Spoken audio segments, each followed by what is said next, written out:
Dan Rather reporting from CBS News headquarters in New York. Good evening. Almost a third of a century after the U.S. Surgeon General's landmark report first linked cigarette smoking to lung cancer, scientists said today they have figured out exactly how tobacco does its deadly work.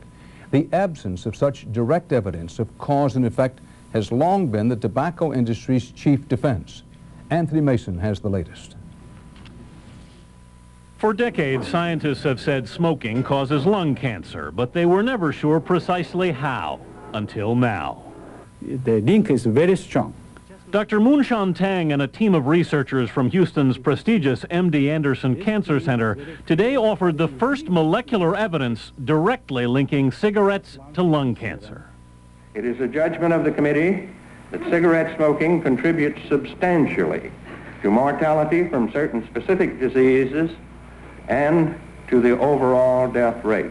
Even after the Surgeon General officially linked smoking to cancer in 1964, the tobacco industry has continuously claimed there was no scientific evidence to connect them.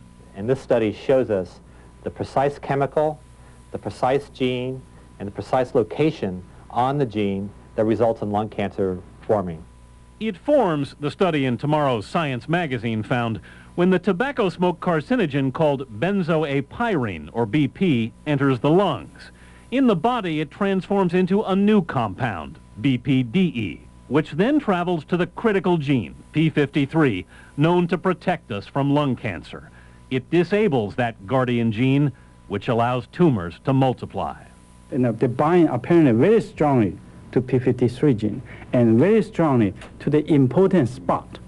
This afternoon, Dr. Tang's study was being looked over by the Tobacco Institute and by cigarette manufacturers Philip Morris and Brown and Williamson, who all said their own scientists were still reviewing it. But the evidence, the Center for Disease Control says, is conclusive. There's no longer any question as to whether cigarette smoking causes lung cancer in humans.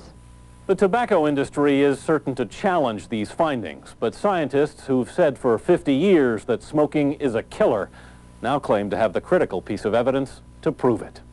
Anthony Mason, CBS News, New York.